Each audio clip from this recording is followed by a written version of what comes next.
Good evening, everybody, and welcome to another exciting night of NBA basketball. With the first pick, the Detroit Pistons select Cade Cunningham from Oklahoma State University. Chandler again. Oh, what a block by Maxfield! My goodness! The Pistons are digging in. They got the depth. They got the big men. They got the better basketball team. No doubt about it. There's Jaden playing the passing lane. Skies a jam. Dynamite dunk, and the crowd loves it. Pistons need a three, and they have just under 3 seconds to do it. Here's Chauncey Billups. Here it is. He's got it. He's got it. Chauncey Billups hits the three. Overtime. Amazing. Out of bounds. Detroit basketball. Pistons fans, welcome back to another edition of the Palace of Pistons Podcast, part of the Believe Network. I'm your host, Mike Anguilano. Joining me this week is the full crew. Both Aaron Johnson and Jasper Apollonia are joining me this week to talk about the Pistons coaching hire that we nearly missed by just 2 hours for last week's podcast. Fellas, how are you doing? Doing good. I know we got a lot to get into today. We're a couple weeks out from the NBA draft. We are at the point of the offseason that I really, really love. We're almost there. You know, once you get to like that week of the NBA draft and everything just starts to fly. Meanwhile, I'm talking about the offseason as the NBA finals are still being played, but it's been the offseason for a while for the Pistons. But we're getting to that point where it's almost a week of the draft, and then everything starts to ramp up for the offseason. So super excited to get to that point. We've got a lot to talk about today, and I'm glad to be doing it with both of you gentlemen. Yeah, it's great, man. Like the fun finals matchup. I mean, some really great basketball being played right now, but there's still something to be interested in for the Pistons. We have the draft coming up. We have Monty Williams in town now. Things are really coming along right now. I'm super excited as well, Aaron. I'm 100% with you on that one. Well, we do have a lot to get to on this episode of the podcast. So we're going to go ahead and roll right into it right after a brief sponsor read from our good friends at BetOnline. And BetOnline is your number one source for all your basketball info, stats, news, and scores. Get the latest odds and lines, including the latest player reports for this year's NBA playoffs. BetOnline is always your sports information headquarters. This season, they've got you covered for all your sports wagering needs, from basketball, MLB, NHL, hockey, right down to UFC and boxing. BetOnline is the fastest and easiest way to get your betting info, including live betting options and your favorite casino and games you can play right from your home. So head on over to the website today or use your mobile device and get in on the action. Be sure to use our promo code BLEAV, that's BLEAV, to receive a 50% welcome bonus on your first deposit. Again, that promo code is BLEAV, BLEAV, to receive a 50% welcome bonus on your first deposit when you use BetOnline. BetOnline, where the game starts. So by about like 2 hours and 50 minutes or 3 hours and 20 minutes or something very close to that, we narrowly missed talking about the official news that the Detroit Pistons had hired Monty Williams to be the next head coach. Very disappointed, obviously, but we were still able to get a little bit of time in because there was the late breaking news that day that it looked like it was heading in the direction that Detroit was going to be able to hire Williams. Were able to sway him from taking the year off and pocketing the Phoenix Suns paychecks while doing nothing. They were able to sway him from that, which sounds like a pretty sweet gig in its own right, to also be taking those checks in addition to the ones the Pistons are paying him, which they're paying him a serious bag. 6 years, $78.5 million. It's the largest coaching deal in NBA history. Has a couple of kickers in there that could increase that to 8 years, $100 million, which would be astronomical. Largest deal in NBA history. The Pistons needed to get this decision right. We've harped all season long on how important this offseason is, how important this coaching hire is. And they went out, and after some very discouraging months, weeks of fuddling around with Kevin Ollie and Adrian Griffin and Jerron Collins, and Charles Lee. They have pushed all of them aside for Monty Williams, an NBA Coach of the Year winner, a guy who has led a team to the NBA Finals, who's been a part of both championship caliber squads and up-and-coming ones as well, and who maybe got an unfair shakeout in Phoenix as the Suns went out to hire Frank Vogel, which is the most lateral to slightly below replacement that they could have had, in my opinion. But helps the Pistons out. So they went ahead and swayed Monty Williams. Tom Gores opened up the pockets, and he gets a massive deal. Guys, we talked about how important coaching was going to be and how important this decision was going to be before we even get into Steven Silas, who has also agreed to join Monty Williams. Before we get into that, let's talk about Monty Williams. Biggest deal in NBA coaching history. Jasper, you were in the group chat saying that's a lot of money for a head coach, that if things go south, you're going to be owing him a significant chunk of change to not be on the sidelines. I guess I'll start with you. How do you feel about this huge contract for a coach that is clearly, several steps above the candidates that the Pistons seemed like they were about to go in and really seriously hire? Well, you said it right there, Mike. This is a head coach that was several steps above the guys that they were looking at. And you're totally right. I did say, look, this is a big deal. Even if Monty Williams doesn't hit all those kickers and get the $100 million, 78.5, that is a significant investment into your coaching staff. Like you said, even before we get into who they're bringing along as assistant coaches. So for me, yeah, there's a reason to be a little bit worried if things go south, just because it's hard to see Tom Gores wanting to spend big money on another head coach if he's firing Monty Williams and still paying him a lot of money to be the no longer head coach, like Matt Ishbia was willing to do this offseason. So I think from that perspective, maybe you're a little bit worried about what it means for the team a few years down the line. But the fact of the matter is, this was a home run coaching hire. And the reason it is not just because I think Monty Williams is a great head coach, which I do. He's the guy that I said they should be going after until he says no, and that's all he can do. Tom Gores obviously felt the same way. He just kept on saying, another zero? Okay, one more zero at the end of that paycheck? All right, you got it, buddy. Whatever you need. And I think for me, that shows a real commitment from Tom Gores to winning and to improving. And for me, I think from an organizational perspective, that shows great promise for the future of this team. It's not a surprise. It's not a secret. Tom Gores has been anti-tanking. He basically only did it because his hand was forced.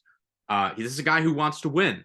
And I think it's very clear after giving Monty Williams $2 million more per year than Greg Popovich makes.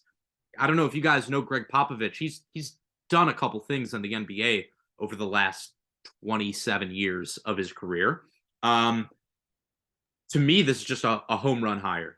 This is the best coaching candidate that was on the market, at least in my opinion. I'd rather have him than Mike Budenholzer, Nick Nurse, Doc Rivers for sure. To me, this is just it's a home run. There's no other way to look at it. Maybe you worry about how much you're paying him if things don't work out, but that's 4 years down the line. It's not something you worry about right now. You just go ahead and you say, thank you, Tom Gores. Thank God this doesn't affect the cap, and let's go win some basketball games, because that's what Monty Williams is here to do. Yeah, I think this was obviously the hire that I was hoping for once Monty Williams was fired by Phoenix. For the concern of the money, to me, I look at A, it doesn't affect the cap. B, it's money coming from a billionaire. And C, this money doesn't really surprise me. Yes, it is the largest contract in history. Yes, he's getting a ton of money. But one thing that Tom Gores has committed himself to is making the coaching splash higher. He did it with Stan Van Gundy when Golden State was courting him, and signed Stan Van Gundy to that massive 5-year deal. And then as soon as Dwayne Casey became available, he was flew a private plane out to Dwayne Casey and courted him. So it doesn't really surprise me that Tom Gores was willing to spend and willing to make this hire and willing to commit this money over such a long stretch of years, because this is what he has grown to do. And you just have to hope that this one works out better than the past two. Not that, again, I've said this before, not that all the blame's on Dwayne Casey, because he certainly hasn't been given a roster, wasn't given a roster during his time as the head coach that was really ever going to be capable of doing a whole lot. But nonetheless, this is a huge commitment. Monty Williams is an amazing coach. He is one of the best coaches in the league. Now he's getting paid like it. And let's face it, the numbers for new coaching contracts are probably going to continue to trend upward, in a significant way. Eric Spoelstra is I saw a report that Eric Spoelstra was projected to command like $20 million on his annually on his next coaching contract. Like, it's not a surprise to me with these NBA players making $30, $40, $50 million a year now, that coaches are going to start to see that big increase in annual salary as well. But totally elated with this hire for Detroit, for a coaching search that was trending in such a bad direction. It was taking a long time. Tom Gores and Troy Weaver didn't seemingly like the same candidates. They didn't, they weren't able to get a big name early on like Houston did and Ime Udoka. For them to come out of this with Monty Williams, with arguably the best coach to become available on the market, it's a huge hit for the Pistons, and it's something that this organization desperately needed. It's something that this franchise desperately needed. He has such a great pedigree. His offensive philosophy is something that it's modern, it's effective. It led the Phoenix Suns to an NBA title on a team that, albeit was very good, but certainly I don't think was necessarily the favorite to make it to the NBA Finals.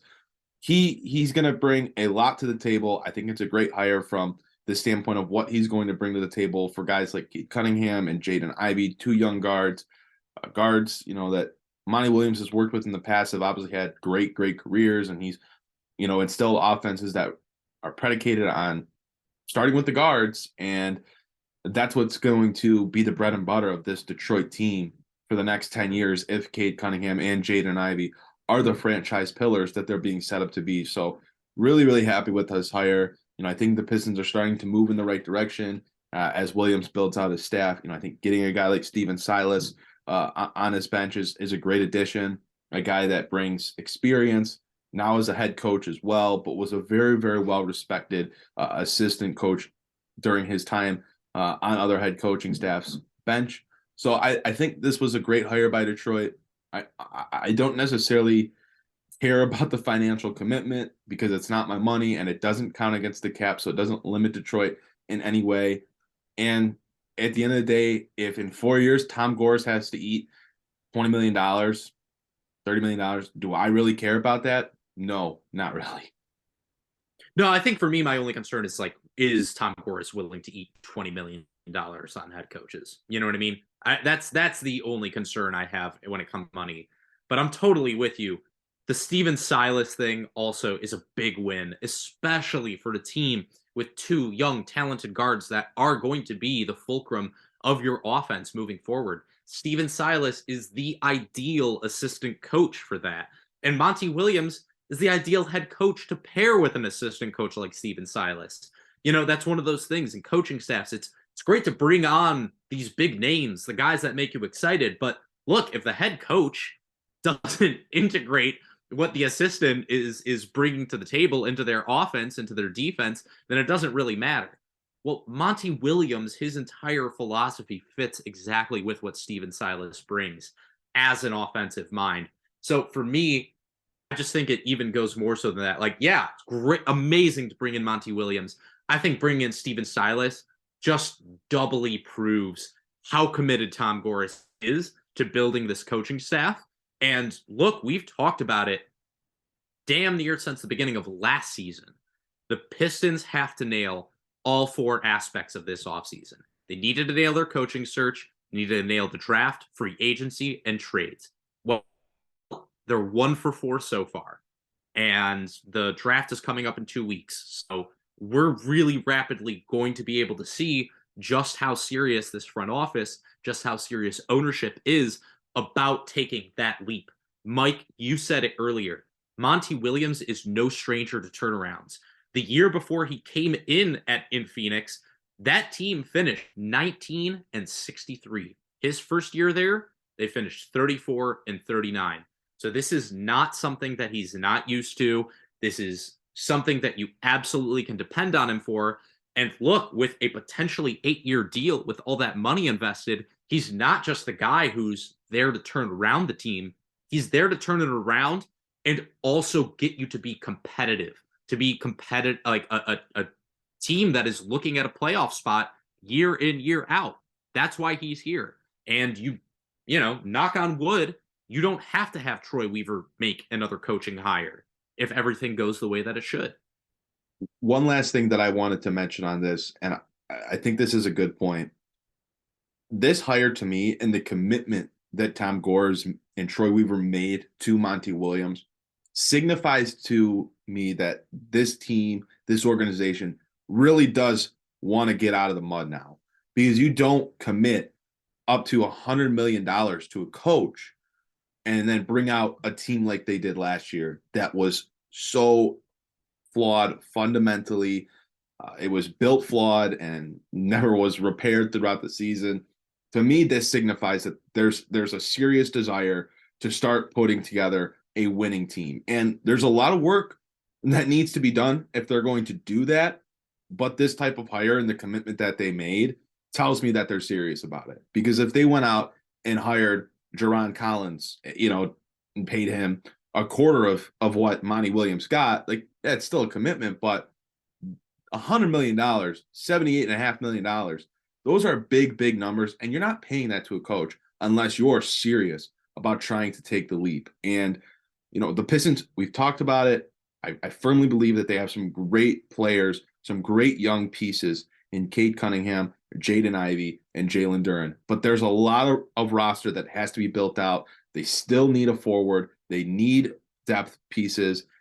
There's a lot of work that has to be done. And if they're ready to commit $100 million to a coach, I think now's the time that they're ready to start seriously making changes to this roster, seriously starting to make more significant moves. Hopefully that means that they're putting some sort of plan in place to get a big name wing, get an all-star level player to add to this roster. But at the minimum, it signifies some moves are coming for this team. So, Aaron, you had mentioned philosophy with Monty Williams, and I think that's an important thing that we should touch on briefly. So, Monty Williams, I know this is going back into the crevices of your memory, but he led the Suns to that 8-0 record in the bubble, which feels like it was forever ago, but I distinctly remember watching the Suns go bonkers in the bubble. The defense is a strong suit for Monty Williams as well. You know, they were 7th in defensive rating this past year. They were 6th in defended field goal percentage, according to NBA.com. He turned their defense around. He turned the Phoenix Suns defense around. They went from 29th to 17th in defensive efficiency in his first year. Phoenix never left the top 10 after that. And, you know, he's been able to turn younger players into viable players, not just good defenders, viable players. I mean, Mikal Bridges was kind of this unmolded wing that, you know, became absolutely critical to the NBA Finals run that they had. You know, you could say what you want about DeAndre Ayton, but, you know, he had some productive stretches and had some productive time in Phoenix after Monty Williams got there. Cam Johnson became a very reliable shooter. Now he's one of the more coveted restricted free agents this offseason. He went from kind of being a one-trick pony to being a very efficient three-point shooter. And, you know, those were young players, and Monty Williams trusted them to move through their mistakes, move through their shortcomings, and just continued to push them. And eventually it led to finding ways to win. he fits this team really well. And the Pistons defense was subpar last year, to put it kindly. So bringing in a defensive mind like Monty Williams, and the guy has a pedigree with young players, it's like a perfect storm, bringing all of this together. And then you add Stephen Silas, former Houston Rockets head coach. He has agreed to join Monty's staff. You continue to bulk up with offensive mindsets as well. And this is a coach that came from being around a group of very young players in Houston, from Jabari Smith to Kevin Porter to Jalen Green to Alperen Sengun. I mean, you had a lot of young guys as well. So he has experience doing that. He wasn't necessarily successful in Houston, and there were a lot of ups and downs, and mostly downs that we're seeing in the locker room and in the chemistry of that team. But I don't think that was necessarily all Stephen Silas's fault. But you add him in here, and now you're starting to round out a coaching staff that has all the components to create an insulated environment for young players to thrive. But now this leads me to my next question, and then we'll go ahead and move on to prospects. With getting Monty Williams, this massive financial commitment, as you guys have said, getting Stephen Silas, who was sought out by the Boston Celtics as well. I mean, that's a championship pedigree team that, you were competing with for his services, and he's come here now to Detroit. Does this change your mindset or expectations for this offseason? Are you more willing to go get a win now player with the 5th pick? Are you open to trading the 5th pick, get a win now player, and let's get back to the postseason? Like, does this expedite your timeline for the Pistons in any way? Because I think when we were talking about Kevin Ollie and Charles Lee, we were thinking, oh, great, we're going to be in the lottery. Detroit will be back in the lottery next year, and the following season will now be the let's make a leap season. Has this hire sort of pushed your timeline forward to, hey, we need to get some win now players this offseason now? There's no more waiting. For me, my hope was always that this was going to be an offseason that the Pistons went out and made a splash, whether it was moving the 5th pick to do so, or putting together a package centered around the 5th pick and young players, doing something that was going to seriously impact and improve the roster. That was always my hope. And I think it was certainly less likely to happen if this team had hired someone like Kevin Ollie and ended up drafting a Thompson twin or something like that, where it seemed like if they signed a younger coach, a less experienced coach, they might take time and draft another young piece to let that coach have another season or have a season to get his NBA footing under himself and start building and developing the roster. For me, my hope is that, and kind of what I was alluding to when I last spoke, is that the Williams committing that money sort of speeds up that process. And it signifies that Troy Weaver and Tom Gores are going to start getting serious about really improving this team. And as I said, I think there's some serious work that has to be done. When I look at this roster, I see Ivy, Cunningham, Duren. If they hold on to Bojan Bogdanovic, there's 4 guys. After that, you throw in someone like Alec Burks. There's a lot of work that has to be done. And I know we're going to talk about the bigs later on in the show that were on the roster from last season, so I don't want to go too in-depth on them. But after those 5 guys, I don't know how many of those players remaining are helping you get to the playoffs or helping you in a playoff series. So there's a lot of work that needs to be done. I still think they're an all-star level player away from really being good enough to be a playoff team. Now, unless major leaps are coming for all 3 of Cunningham, Ivy, Duren, and they hit strong in the draft and sign the right depth veteran pieces in the summer, like maybe everything swings right, but I still do think they need an all-star type wing, an all-star level player to come in to really reinforce the roster and put them over the tops in terms of playoff hopes. But yeah, I think my hope is that this expedites it. I like I said, the commitment's so significant. I don't think you want to pay $12, $15 million a year, whatever it is, to Monty Williams to go be a 25-win team again. I just don't think that that's all appealing, and I've got to hope that that's not the plan at this point. Mike, for me, it comes down to I think there's just too many possibilities to improve this roster without trading the 5th pick for me to entertain that at this point in time. You still do need to acquire young talent. And don't get me wrong. There's also going to be a good player available for you with the 31st pick in this draft. So I'm not necessarily opposed to moving down in the draft. If you can move down to 6 to 7, that's okay with me because you're still going to get one of these prospects that I really like available to you there. That being said, there's so many ways that you can improve this roster without selling out while you still don't know exactly how all the pieces fit together. I think that doing something like keeping the 5th pick, making a trade for Tobias Harris, and using your cap space on Cam Johnson, that to me makes a lot more sense. Let's just say you draft Jarris Walker at 5. Okay, well, and you sign Cam Johnson. Okay, well, then you can go into next season with a starting lineup of Cade Cunningham, Jaden Ivey, Jalen Duren, Tobias Harris, and Cam Johnson. And then you have, because Tobias Harris is on an expiring deal, you have your power forward of the future and Jarris Walker coming along off the bench.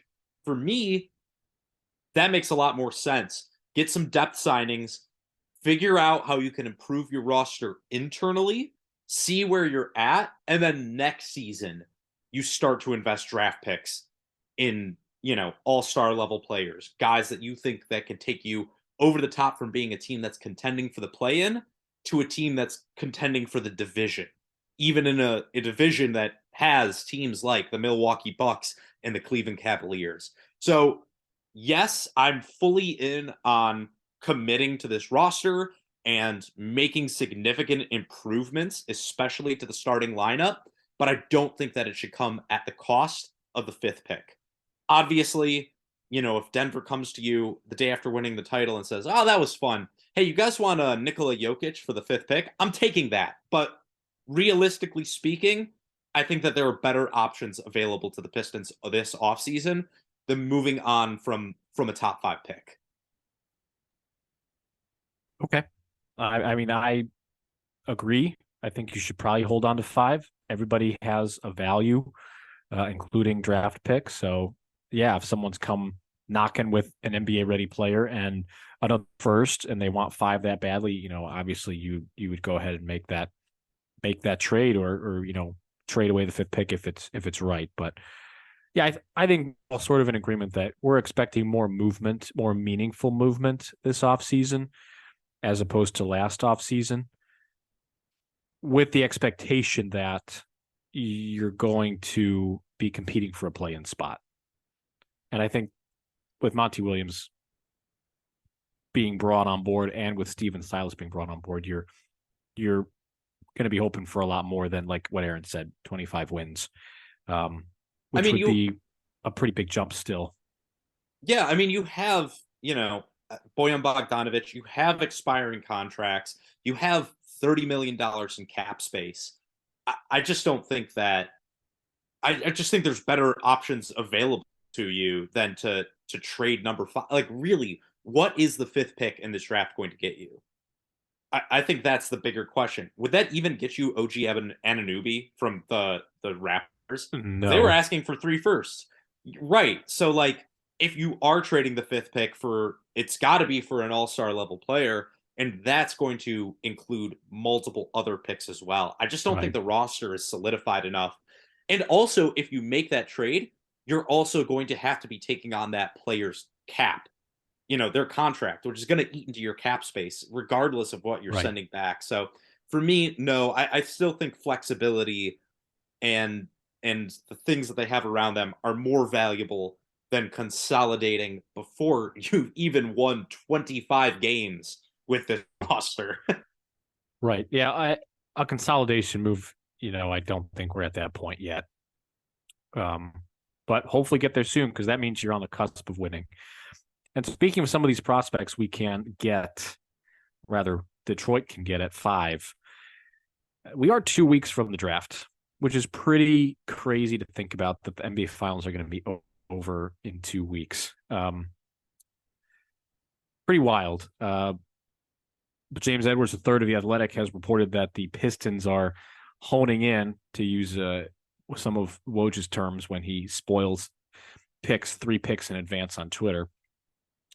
The Pistons are honing in on 4 prospects to select with the 5th overall pick. That's Cam Whitmore, that's Jarris Walker, it's Amon Thompson, and Oster Thompson.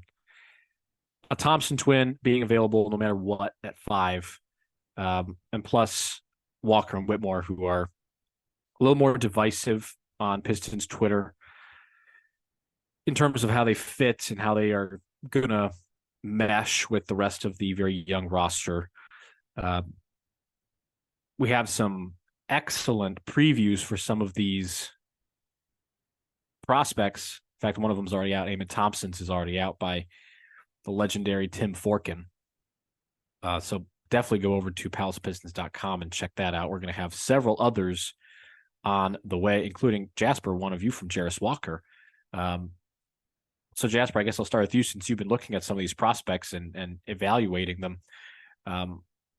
Who do you predict Pistons will be taking with the 5th overall pick, assuming that Scoot and Victor Wembanyama are going to be gone 1 and 2, although I don't think that is actually going to happen. It seems like Brandon Miller is the trendy pick at 2, with Scoot being available at 3.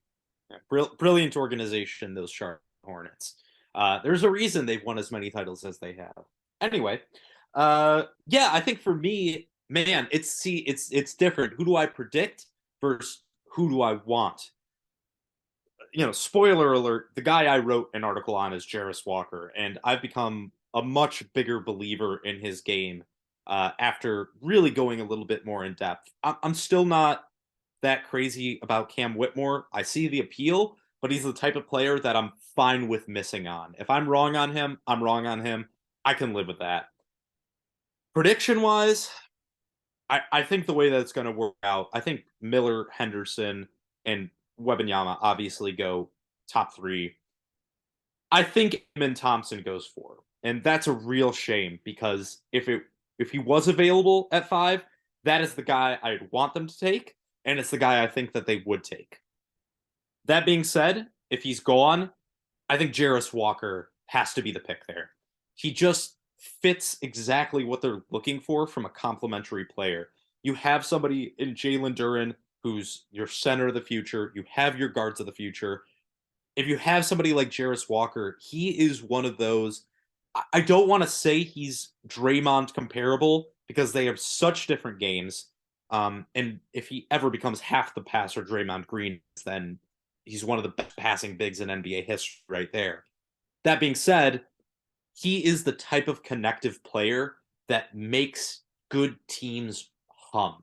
You think about all the great title teams, they always had a guy like that who just goes in there and does a little bit of everything for you. I think of Boris Diaw for the Spurs. I think of Andre Iguodala for the Warriors.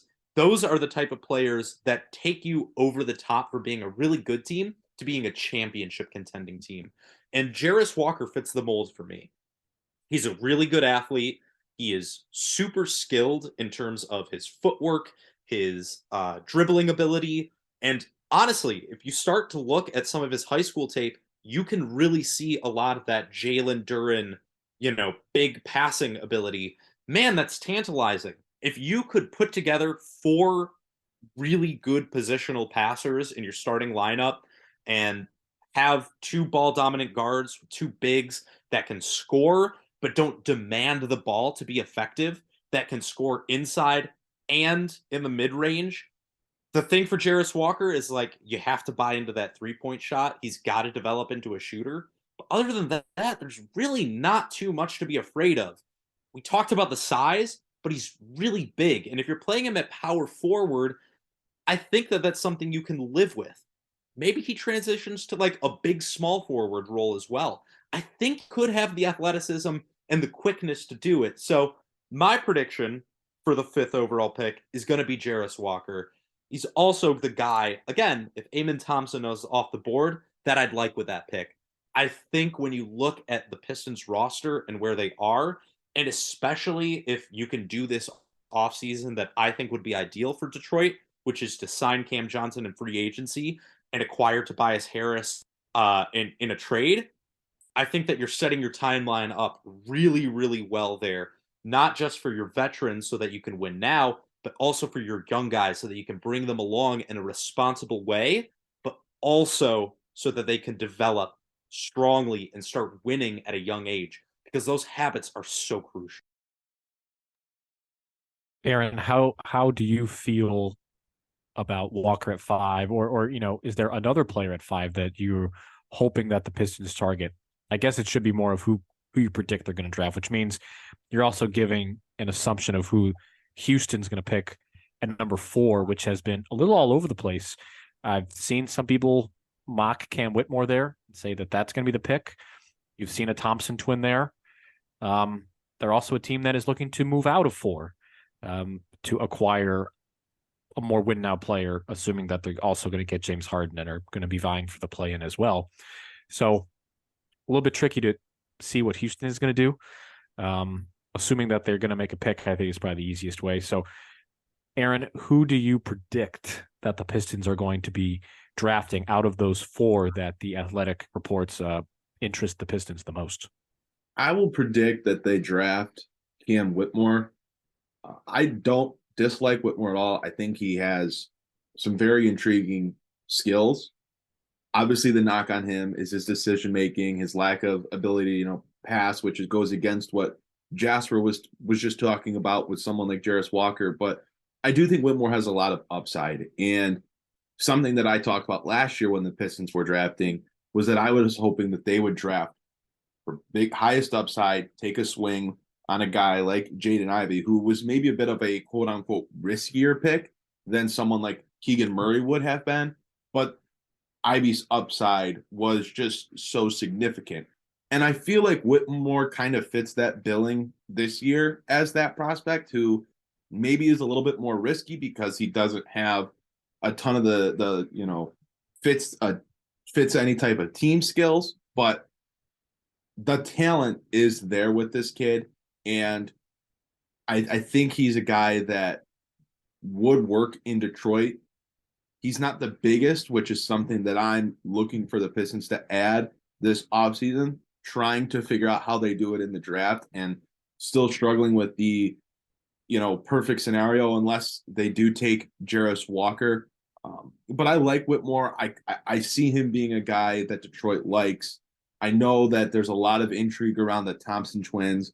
I know that Amen is the projected better of the two, and I can certainly see Houston taking him at 4, which leaves Asar on the board. It leaves Whitmore on the board. A guy that I still really like, I just don't know if he's taken at 5 is Taylor Hendricks. I think his ability is, a 4 that could fit as a 3, could play some small ball 5 in spurts. I think his ability to shoot the ball, he's a really strong rim protector and can defend multiple positions. And that's just the kind of player, the archetype of a player that I tend to gravitate to. So in a draft class that doesn't necessarily have a bunch of big wings, he's a guy that I'm gravitating towards with there not being a ton of those guys available. And a guy that I think is going to be a top 8 pick. I don't know if he gets the late surge into the top 5, but I certainly think as he's continued to rise up mocks from, the back end of the lottery, I think he's going to end up going in the, top 8. A team like Indiana would make sense as well at 7. But I don't think I'd hate it if Detroit took him at 5. Would it probably be a little bit of a reach? Yes. But at the same time, I don't love any other prospect that's going to be available there. So much more than a guy like Hendricks, to the point where I could be mad at them, quote unquote, reaching for him. I just think he's the type of guy that has a really high floor in terms of his ability to space the floor as a shooter and is a great defender. So I think he's easy to plug and play.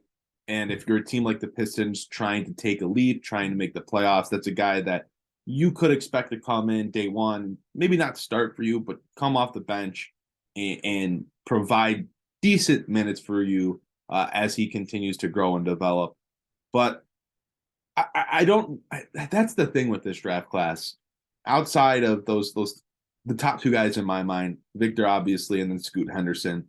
There's not necessarily a prospect that I'm super enamored with. You know, last year Ivy was the guy for me that I was super enamored with as I continued to go through after Paulo, after Chet. Like Ivy just really stood out to me. And then as I go through the guys this year, I'm just not finding that prospect. And I'm not a professional scout.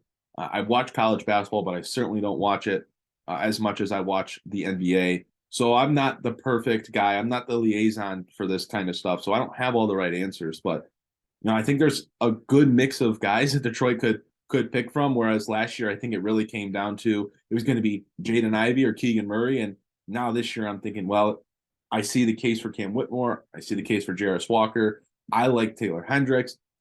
If you know one of the Thompson twins is there, I can certainly see them picking one of the Thompson twins. So, and then there's always the what if case of what if Brandon Miller slips, and it doesn't sound like that's going to be the case, but what if he does? What if he's the guy that falls off late? So there's a case for a bunch of different guys. I think all of them have good cases in their own regard. I just don't necessarily have a guy out of this class that I'm really pulling for as of right now. I think one of the other aspects that, you know, is impossible to predict is with Houston at 4, they are a wild card when it comes to what they're going to do with that pick. Cam Whitmore seems like you could plug him right into Houston with James Harden, and it will immediately be able to add some offensive upside and some additional wing reinforcements. They are another team that could get James Harden and be like, yep, the 4th overall pick is available. Get your offers in now. I could definitely see that being very possible. And then with Portland at 3, another team that you don't exactly know which way they're going to go. They're probably going to try to get additional players to assist Damian Lillard in an ill-fated attempt to get back to the Western Conference Finals. But, you know, if Brandon Miller does go 2 and Scoot Henderson, who would probably be the number 1 pick in any other draft that doesn't have Victor Wembanyama, is available at 3, you're going to see a lot of teams jump at that. You know, you're going to have you're going to have Toronto maybe offering, you know, OG Anunoby or Pascal Siakam to move up. You're going to see Orlando maybe package 6'11" and Wendell Carter to get Scoot and create one of the best young teams in the league with the plethora of talent that they already have. So it's hard to pick or at least see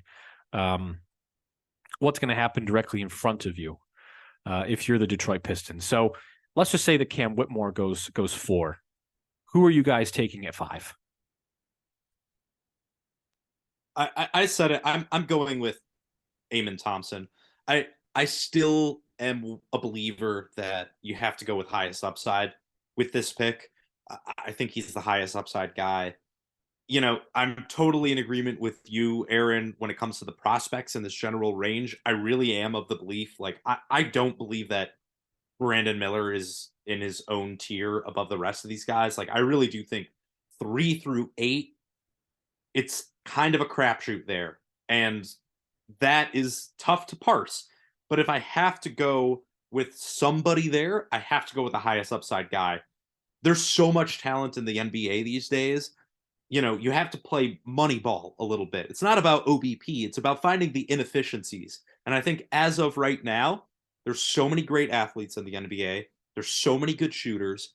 What are the things that set you apart from the rest of the players? I think it comes down to playmaking and defense. And when I look at this draft class, the 2 players that I see with the highest upside there are Amen Thompson and Jarris Walker. So if Amen's gone, I'm taking Jarris. If Jarris is gone, I am taking Amen. And it's kind of that simple for me. I want a guy who can come in, play great defense. You know, Mike, earlier you said the Pistons defense was subpar last year. That's like saying, cutting your arm off is a flesh wound. It's you're selling it a little short here. They were atrocious. And we also saw a lack of playmaking from ancillary players. You know, we got Jaden Ivey creating plays. We even saw Jaren doing a little bit of that. But for the most part, Pistons struggled big time with playmaking. Look how much they had Bojan Bogdanovic do at the end of games last year. Like, they had such limited playmaking ability. I want a guy who can handle the ball. I want somebody who can pass. I want somebody who can play defense, has a high motor, can run in transition with the athletes that Detroit has, but also slow things down and be effective in the half court. When I look at this draft class, the two guys that fit that mold for me the most are Jarris Walker and Amen Thompson. I'm also with you, Aaron. I'm still intrigued in Taylor Hendricks. That lack of a dribble, that lack of playmaking ability, that weighs a little bit on me. I think that takes away from the overall ceiling on a prospect. And if I'm going for highest ceiling, I think I have to go with those two. Yeah, I think it's tough for me to see a world where Amen Thompson's not off the board beyond 5. And I know Jasper already talked about him, so I'll say, for the sake of being different, I'll say that they would take Jarris Walker. And I think there's a real connection between Walker and Detroit. That's just a type of guy that Troy Weaver's going to like.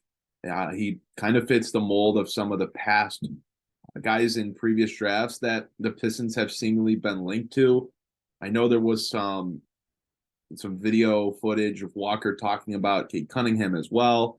I can't remember if there was some other stuff with him too, but it just seems like there's a little bit more of a connection with Detroit for Walker than there is someone like a Cam Whitmore or a Taylor Hendricks. So I don't. That's my prediction. I don't necessarily know if I believe that would be the best pick, but again, I think this draft, there's just so many guys that you can make the case for, and you can say why Walker would be the right pick. You could say why Whitmore would be the right pick. I just don't think it's a clear cut and dry scenario, but I do think there's a legitimate possibility that it could be Walker. You know how Troy Weaver feels about wings that, are athletic and a little bit longer. He likes those types of guys. He just hasn't necessarily ended up drafting those guys.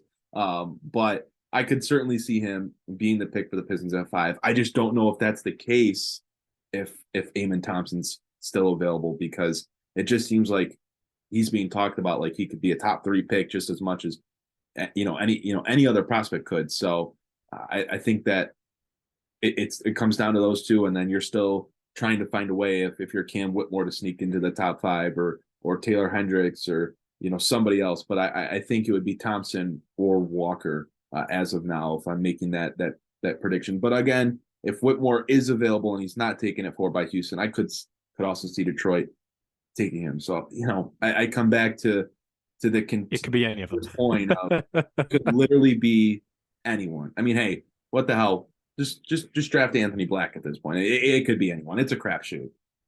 Yeah, we haven't even talked about Anthony Black. That's a guy. I mean, he's not a fit for Detroit, and that's the thing. There's too many other guys with comparable talent levels that are better fits. So I don't think he's really on the board for them. But let's be real. If Detroit needed a guard, I think Anthony Black would 100% be on the table at 5.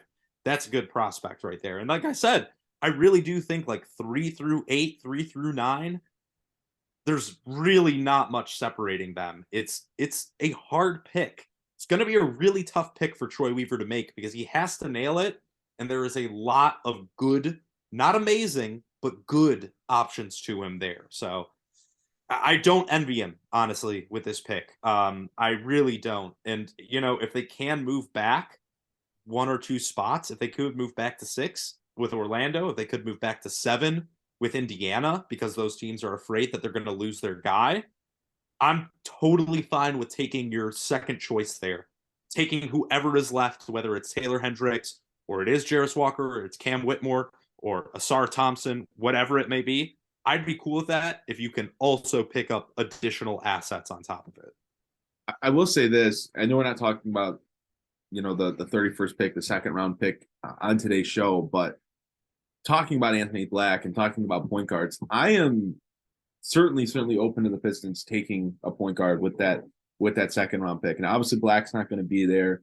And there's some other prospects in the first round that, I do like that won't be there, unfortunately, for Detroit at 31. But just for the sake of putting it out there, I'm not sure how you guys feel, with Alec Burks and Killian Hastel on the roster, but I'm certainly open to the Pistons taking a shot on a backup point guard at 31. 100%. Yeah. Sure. Yes. You should be going for the most talented player at 31. You don't worry about fit there. And there's going to be three. It's going to be the same thing as it is for the 5th pick. Like, there's going to be 4 or 5 guys that you're going to be looking at 31 and saying, I'd be cool with him on the team. I'd be cool with them taking him. I'd be cool with them taking him. Like, there's a bunch of them. So yeah, you're totally right, Aaron. Like, I think that is something that's being a little lost in the fact that the Pistons have a top 5 pick, is that the 31st pick these days, especially in a deep draft class like this one, it's basically another first rounder. Like, it's a late first at this point. So you're going to get a really good talent there. We can't forget about that. No, and maybe next week we'll have a segment for what the Pistons can do at 31. Because there is a lot of talent. There is a lot of back-end talent. I think teams have realized that over the last couple of years in wanting to buy back into the second round or move back into the second round, and they feel fine with that. It's definitely been a lot more of a competitive space lately, the second round. I mean, teams hoarding second-round picks to try to find that lottery ticket, that winning lottery ticket back there. So maybe next week we will talk about what Detroit can do with the 31st pick. But our last segment for the podcast is about some of the current players on Detroit's roster, and that would be about the bigs. And Jasper, you have the review of Detroit's big men that should be out by the time this podcast is out. So if you're listening to this, you can head on over to palaceofpistons.com and you could read Jasper's review of the Pistons bigs. And Jasper, it was arguably the most interesting situation. Maybe not even arguably. Maybe it was the most interesting situation with regards to position group for Detroit. I know we had Dylan on to talk about the guards, but the bigs, just as important. Jalen Duren had a great season. At the beginning of the season, was arguably more impactful of a rookie than Jay Ivey. You looked at the addition of James Wiseman, which was very divisive, as you put in your piece.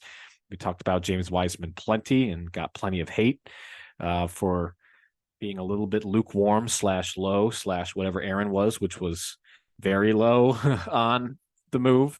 But nonetheless, it was a very intriguing, low risk, medium to high reward by Troy Weaver.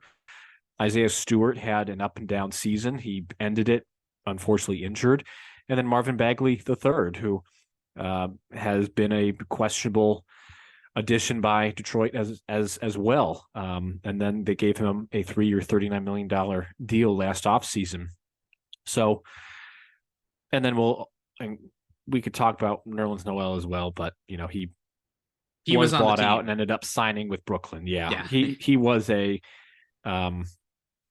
everyone else is hurt, let's throw Nerlens Noel in to soak up some minutes type of player. So Jasper, you've got a great piece that's coming out Friday or today if you're listening to this podcast on the day that this is released. You want to just talk us through a couple of the seasons for some of these big guys? Yeah, absolutely. Look, you said it. Jalen Duren was awesome this year. And, in the rest of the way, starting in December when he moved into the starting lineup, averaged 10.6 points, 10.1 rebounds in less than 20 minutes per game from December moving forward. There's really, what else can you say about him? He was impactful offensively. There still is work to be done defensively, but he's a really good rebounder. You saw what he can do in terms of his passing towards the end of the season. Sky's the limit for this kid. Like, absolutely, you can see him turning into one of the better centers in this league in a couple of years with his athleticism, his size, his tenacity. He really has all the tools you want. There's nothing else you can really say about him. Like, there's he's not going anywhere. You're not trading him. He's staying on this roster, and you're going to see him next year. I anticipate him being the starter. Like you said about James Wiseman, absolutely divisive. And it's going to be really interesting to see where he slots into this rotation next year. You can't forget, they still have Marvin Bagley and they still have Isaiah Stewart. It's going to be really, really interesting to see what happens. We can break down how the season went for these guys, but I feel like we already know. Look, James Wiseman was effective in terms of his individual offense. The rebounding, the defense when he was on the floor was not great. The passing is non-existent. It's not there. He has a lot to prove. And then Marvin Bagley, he's Marvin Bagley, and we know what we're getting from him. It's basically the same thing you're getting from Wiseman at this point, and those are two players that seem especially redundant at this point of time. And considering that you basically have to bring in a power forward this offseason, considering there's a good chance you are going to be drafting a power forward this offseason, for me, when it comes to the bigs, I'm more intrigued to see how they go moving forward, because I don't think that you can maintain a roster with Isaiah Stewart, Marvin Bagley, and James Wiseman all on it, and also bring in two new front court players, perhaps three, considering they might bring in a small forward in free agency as well. It's going to be fascinating to see what happens. Isaiah Stewart, that is, for me, the number one guy that I'm intrigued to see what this next season holds for him. Look, this was the season where they kind of knew center isn't quite going to work out for him as a starter. Let's see what he can do at power forward. He only shot 32%, which is about his career average. He wasn't guarded for the most part on a lot of those threes. But then you look at November, he hit 51% of his threes. And in December, before he got a shoulder injury, he hit almost 37% of his threes. So there's something to build on there. It's going to be fascinating to see how he slots into this rotation if the Pistons do decide to bring in power forwards. Is he going to stay at power forward? Are they going to move him back to center and potentially move on from Wiseman? I don't see there's any way that Marvin Bagley can stay on this roster. It just seems completely untenable at this point. For you guys, I guess I'm just wondering, what are you looking forward to from the bigs next year? But also looking back on this previous season, what came across to you as a disappointment? What came across to you as a great success? I think we can all agree Jalen Duren was a great success. But were there other successes, other disappointments that stood out to you too? I think for me, obviously, everyone knows how low I was on James Wiseman, so I don't need to go into detail on that because everyone's just going to moan in the comments about how negative I am. Don't worry, we'll link back to those podcasts in case anybody's bored and wants to listen to the post-trade deadline podcast of us wondering what the hell happened with Sadiq Bey and the front office to have him traded essentially for James Wiseman. And then Aaron's some of his legendary legendary levels of questioning as to what exactly Troy Weaver's doing. So yes, that. And I would recommend doing that because I had a lot to say. But I don't want to go into a ton of detail on Wiseman. Obviously, I felt like that was a poor trade, and he's not what the Pistons should be looking for and trying to add at this time. With the identicalness of Marvin Bagley, I feel the same way about him. I look at the bigs on this roster, and outside of Jalen Duren, I don't know if I'd be heartbroken if any of the other ones were gone next season. I do like Isaiah Stewart. I do think he does some good things, but at the same time, I don't know what his value is going to be in the open market, not this offseason, but next. Obviously, he's available. He's eligible for contract extension this year. I don't think he signs it. I think that's the kind of guy that bets on himself and see what happens after his fourth year in the league. But I still don't think he's anything more than a bench big. I think he does some good things, but I don't love everything that he does and what he can't do and what he doesn't have. So for me, outside of Jalen Duren, the big man group is wide open for Detroit, which for how much Troy Weaver has worked on the big man group and how many bigs have come and gone from this team under his watch, I think it's a little disappointing that we're sitting here, going into year 4 and we don't have a solidified grouping of bigs outside of Jalen Duren. I'm hoping next year to see some new faces. I think the offseason is important this summer in terms of adding some bigs that can shoot and help space the floor, whether they're playing alongside Jalen Duren or coming off the bench. Doesn't necessarily fit with this topic necessarily, because I know we're talking about the bigs from last year, but I'm just going to throw it out there because I tweeted something about it. It got absolutely 0 engagement, so I don't think anyone really agrees with me. But wonder what Washington is doing right now. I would imagine they're going to enter a rebuild now that they hired a new general manager.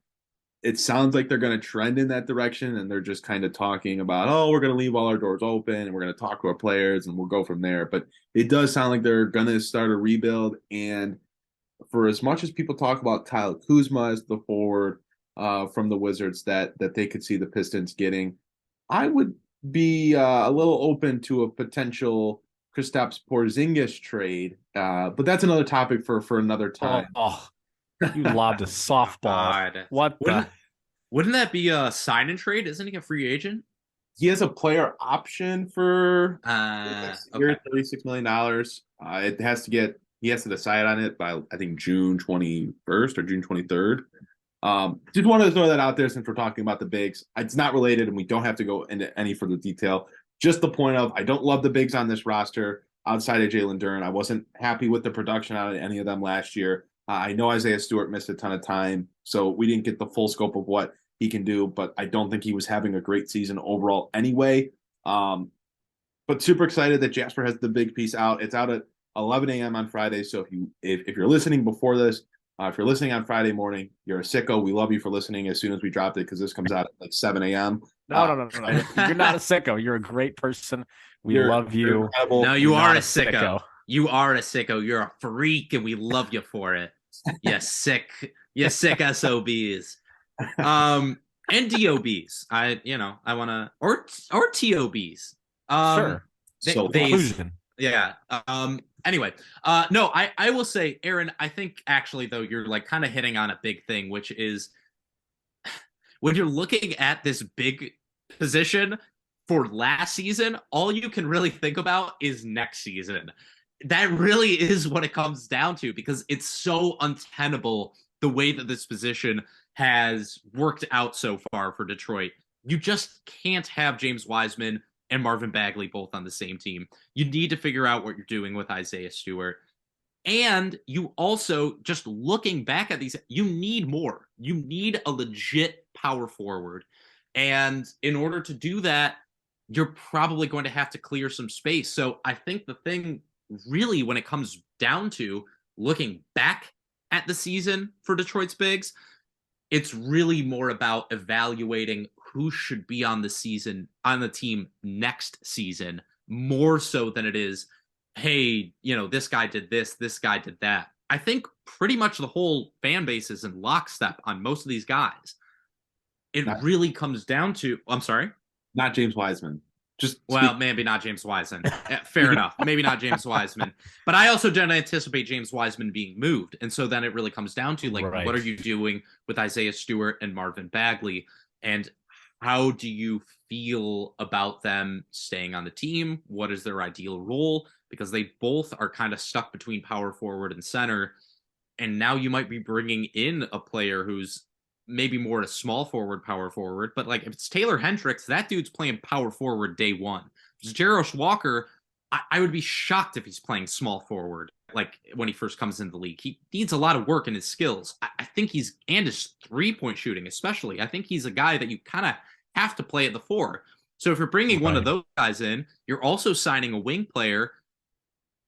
There's just not the space for all 4 of these guys to be on the team next year. It's going to be really fascinating to see what happens, because like I have maintained since before the season even ended, 2 of those 4 guys, they're gone. I'm telling you, they're gone. I don't see how you can bring in Monty Williams and expect to contend and also play the style of defensive basketball that he likes to play without moving on from two of those guys. I think the most disappointing thing, unfortunately for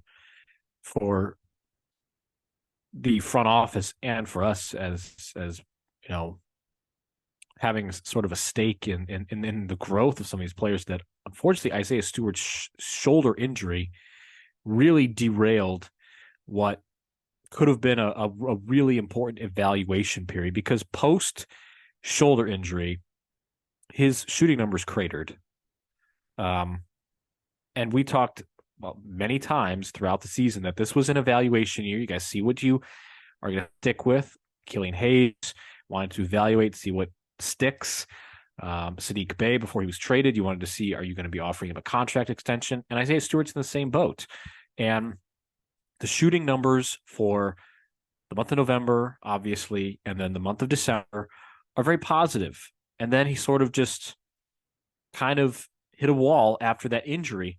So to me, the disappointing thing is he was injured, and the office can't get a full evaluation of if they should be offering a contract extension to him. And the lack of answers is just as bad as him having, it might even be worse than him having just a plain old bad season, because then at least you're moving on from him. But now that you don't know, it creates this ambiguity that Pistons really didn't need. I mean, I don't think I'd be disappointed if Stewart, Bagley, and Wiseman were all gone either. Just because you have to find some cohesiveness with the bigs, and Jalen Duren was obviously the bright spot. He looked like the answer at center, which is great. But we've seen bigs and the big rotation be very, very critical to successful playoff teams. I don't mean to talk about my Cleveland Cavaliers, but they had Robin Lopez as the backup center, and when Jarrett Allen was scared of the bright lights, they had nobody else to turn to in that backup five, and then the Mitchell Robinson ended up taking everybody's lunch money and giving them a wedgie and then a swirly and then left. And you see a bunch of bigs dominating in these playoffs. You see Bam Adebayo, going at. You see obviously Nikola Jokic being the best player on the planet. So having a big rotation is kind of necessary, especially if you're going to be in the Eastern Conference where there are a lot of very good bigs.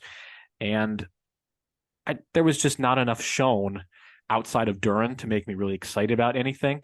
And I don't know what you're going to have to attach to Marvin Bagley to get him off the roster, but you're probably going to have to attach something to him, or really take just a really poor trade. And then with Wiseman, I mean, you traded Saddiq Bey for him. Does that mean you're obligated to sign him to something different? He's got I think he has a team option next offseason. It's $12.5 million. Yeah, I mean, it's not going to happen at all, but who knows? Who knows? Oh, and that's the thing true. Too. So it didn't bring it up because he doesn't count as a big. He's more of a wing, but we also can't forget Bojan Bogdanovic played the majority of the minutes at power forward for this team this year. That is another guy. What happens with him is also going to affect what happens with these guys, because I don't know if I do know. I don't think you can play him at small forward at this point in his career defensively. If you're going to take a step forward defensively, I don't think you can. So do you continue to play him at power forward if he's still on the team? Well, if he's not, then the question becomes, who are you trading him for and what are you trading for? I think you got to trade him for another power forward. Like I said, Tobias Harris. Maybe that's also how you get out from under Bagley. That is something that could definitely work for you. Then you feel a little better about trading for Jarris Walker, because then you go into the season with a center rotation of Duren and Wiseman, and then you go with a power forward rotation of Harris and Walker. And then, like I said, if you sign Cam Johnson, well, okay, you feel a lot better about where you're at. Maybe you say Isaiah Livers, slots into that 3-4 as well. You can see things making a lot more sense that way. So I think even though he's not a big, what the Pistons decide to do with Bojan Bogdanovic is going to play a big role in what happens with the rest of the true bigs on their roster this offseason.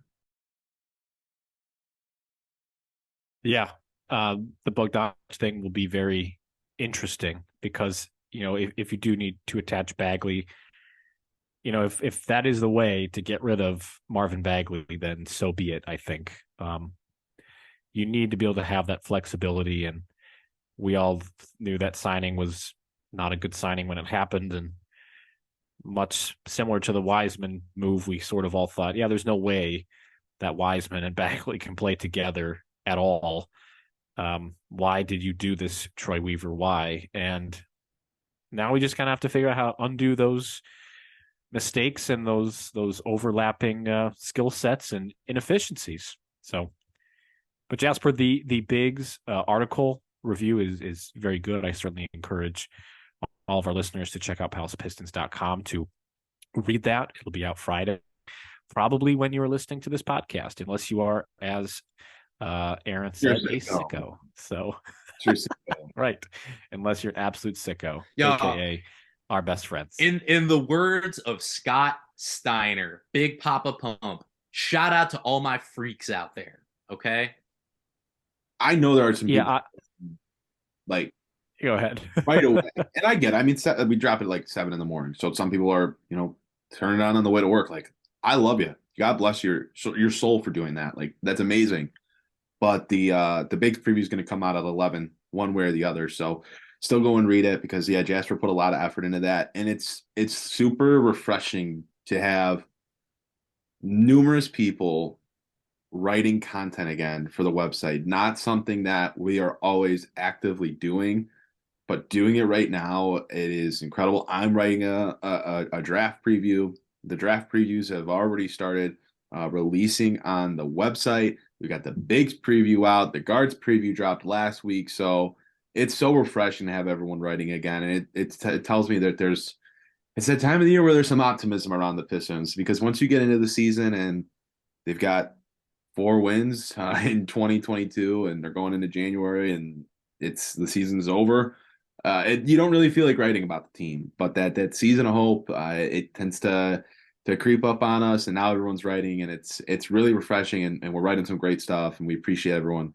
for supporting us by reading, by watching, by listening, by subscribing, by liking the content. It's all incredible. So I know we're getting to that point where we're wrapping up the show. Just wanted to say that Jasper's got a great Bigs preview coming out. We got more scouting reports coming out. Super, super excited for the content as we get to that heat of the offseason for the Pistons. Look at Fearless Leader going in and just crushing the end of this podcast. Hey, got to do what you got to do. Got to do what you got to do, right? That's true. We're getting to the point. I mean, hey, we're probably we've got to be over an hour, right? We're well over an hour at this point. We're like an hour 10. So I know what. Which also means it's so time you to know wrap what? up. So you know what? If you're still listening at this point and it's 9 a.m., you're a double sicko, and we comment double sicko, love you for that. Comment sicko if you're listening right now. Comment sicko in the YouTube comments. Yup. You will get a prize from us. Boy, if you were listening on YouTube while you're driving, that actually is some sicko behavior. Yeah, don't comment then if you're driving right now. I mean, over, grab a coffee, whatever, then comment sicko, but don't do it as you comment. Do it at Tim Hortons. More of a dunk. I thought you definitely said Tim Forkins. No.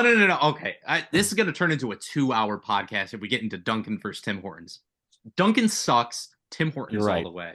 Tim Hortons is much better than Duncan. Correct. Tim Hortons is better than Duncan. Mike, end the podcast. End the podcast now, and Mike. With that, everybody was anxiously awaiting for our coffee takes, which is something we've surprisingly have never gotten to on this podcast in however many years we've done this.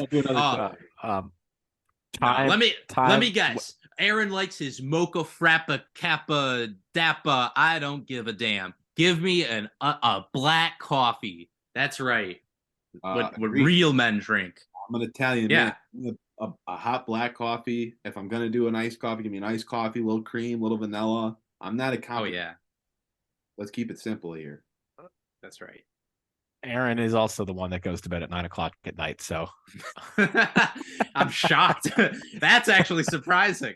All of a sudden, man. Two new co-hosts for a Detroit Pistons podcast. Let me know. Oh no! Shoot. Oh no! The audition is going to be brewing Aaron a cup of coffee. Yeah. I'd actually really and getting it from a reputable place. That's right. I love it. Coffees, just a flight of different coffees. I'm down. Wow. Coffee. A flight Well, of coffee. at this point I need to throw myself down a flight of stairs. So let's wrap this thing up. All right, fellas. All right. We're going to go ahead and wrap this up before we get deeper into the coffee discourse. Guys, thanks so much for joining me on this edition of the podcast. We covered a lot. It was a super long podcast. Thank you all for joining us through this hour and now 15-minute podcast. The NBA draft is coming up quickly. We hope you'll be sticking with us as we hurdle towards the Pistons' 5th overall pick and who that choice is going to be. We'd like to thank our sponsor as well. Of course, that's Bet Online. And if you haven't already, you can use our promo code BLEAV, that's BLEAV, at betonline.com to receive your 50% welcome bonus on your first deposit. Again, that's BLEAV. So for my co-hosts, Jasper Apollonia and Aaron Johnson, I am Mike Anguilano. Thank you so much for joining us on this edition of the Palace of Pistons podcast. And we will see you all next time.